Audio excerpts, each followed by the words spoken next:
Hello, everybody. Welcome back to another video. My name is Kat, known as phamerina.planning here on YouTube and on Instagram. And today's video is Bujo With Me, episode 3. I'm not really sure how to title these because I kind of do them sporadically. My goal is maybe once a month, but definitely once every 2 months. Um, so yeah, I tried the vertical style in my Bujo.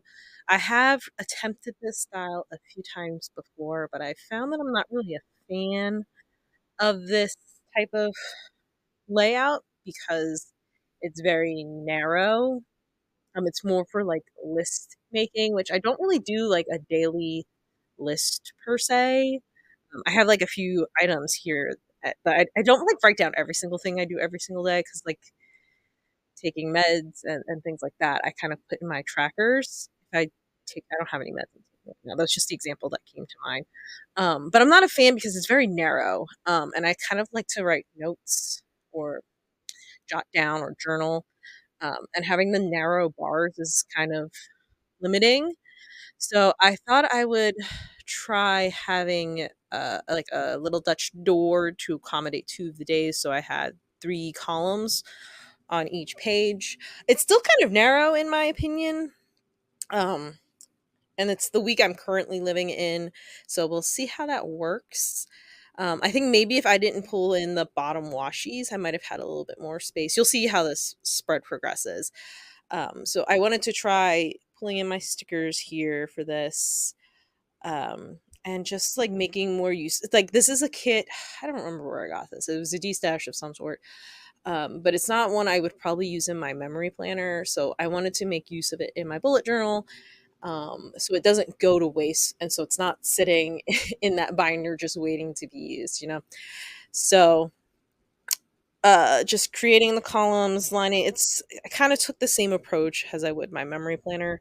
Um, but I had to make everything. If you remember my like Q1 flip, it's kind of in that vein, but just over like 2 1/4, a third pages.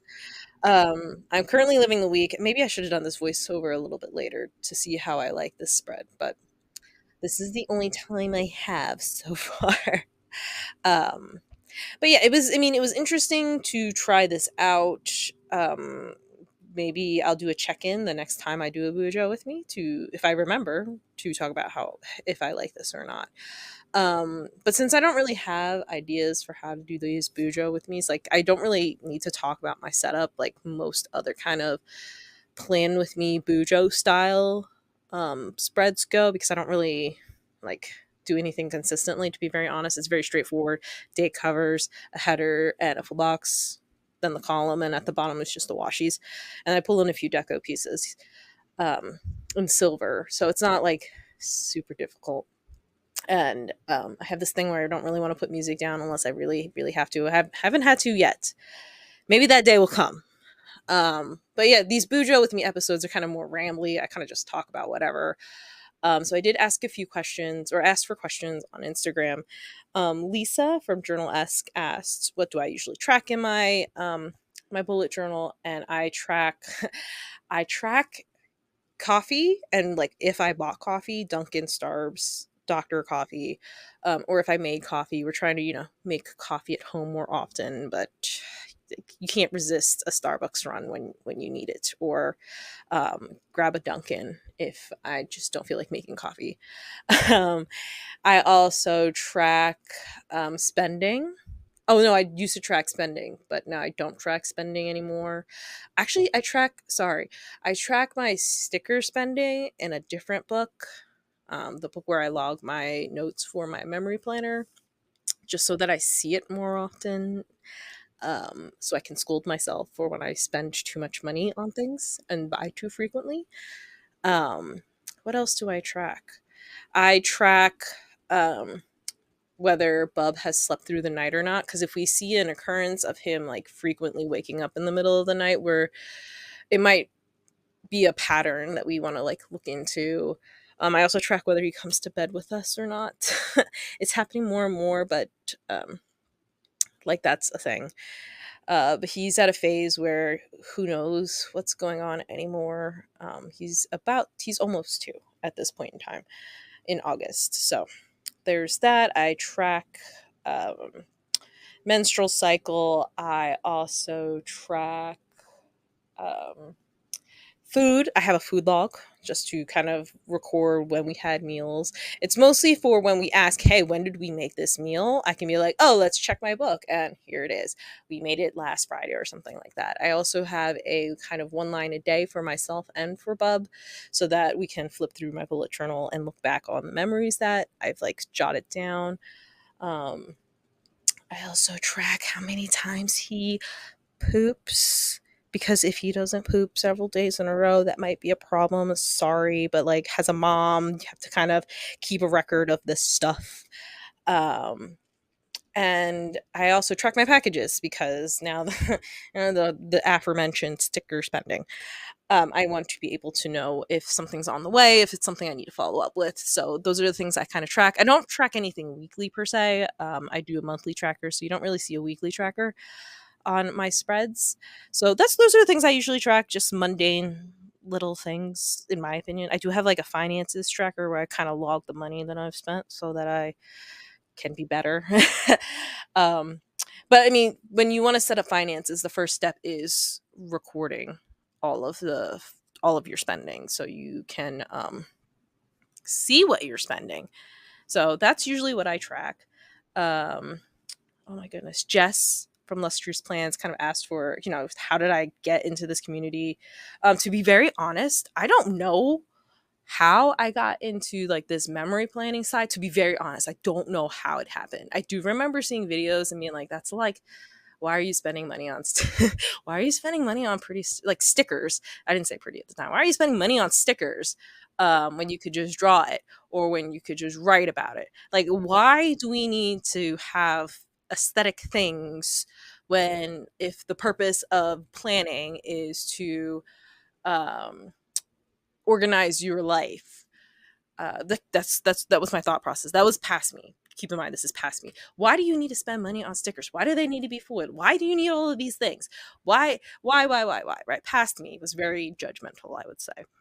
But as I got further in my bullet journal journey, I started bullet journaling around 2015.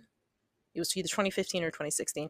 Very minimal, just like a colored pen, maybe a few washi tapes, a couple doodles here and there. So this is the mindset at the time. So I was like, why would I need to bring in these artsy elements if the purpose is to track things, right? I did like charts and trackers, and that was primarily it. And as I progressed through bullet journaling, and as the community also has progressed through, kind of art journaling got incorporated. So you started seeing more elaborate monthly spreads. People started doing cover pages, and then people started bringing in stickers. So again, keep in mind, I was like, why do we need these things? Past cat. And I think eventually I started to understand, having an aesthetically pleasing journal helps people. It's also a creative outlet. I started embracing the creativity more. And it kind of helped me give my brain a place to reset to. It allowed me to bring creativity into this structured thing that I had. So then we moved through time, people started doing stickers, and I was like, why don't people just draw things? And then that's when I realized, hey, maybe my drawing skills aren't that great. So maybe that's why people bring stickers in. Eventually, somehow, I started seeing these kind of memory planner spreads. I want to say it was like 2021 to 2022. I came across probably on Instagram or YouTube. I do not remember which. Actually, one of the first purchases, like sticker kits I purchased, I'm pretty sure, I think it was 2021. Hold on. You know what? We're going to find out. I purchased from Paper Trail Plans. That was the first sticker shop that I purchased from. Let me see if I can pull up. No, that is not it. Where is my account on this thing? Oh, it's right here, the picture of my face. It was in 2022, July 2022. was the first purchase from a sticker shop that I made. Paper Trail Plans. It was their anniversary, their 1 year anniversary. I bought the You're Invited weekly kit, this Crisp weekly kit, which I will be using this year. And like I don't really know. I probably saw an ad on Instagram, and that's how I ended up here. To be very honest, I never made the leap into memory planning because again, I was kind of like, why do I need to do this? Why do I need to spend money on stickers? Why? You know, I get it now. Trust me, I do. I get it now. I I'm obsessed. But I had Bub in 2022, and then I wanted to have somewhere to showcase these memories or just to have somewhere pretty to flip through and look at them other than like words on paper. I mean, my memory planning, like it is words on paper, but I wanted something more. Um so that's the kind of how I got here. I don't really know how, to be very honest. I don't remember like a specific planner or anything that is the influence. But I do remember probably through Instagram that I saw an ad and I was like, "Damn, those are pretty. I can't draw to save my life. So like why not just use these pretty stickers? They're so pretty." And then here I am. I mean, I still do bullet journaling and I still do like all of that other stuff. It's just now I have this creative outlet to share with you guys. And here's the end of the video. Um so yeah, that is my journey. I'm gonna have to find something to fill this space because I've run out of time. But please send me like thoughts and ideas for like Bujo with me episodes if you want. We can like talk and learn more about me, I guess. Um and I hope you enjoyed this video, and if you did, I would love it if you liked, leave a comment and subscribed, and I hope to see you in the next one. Bye.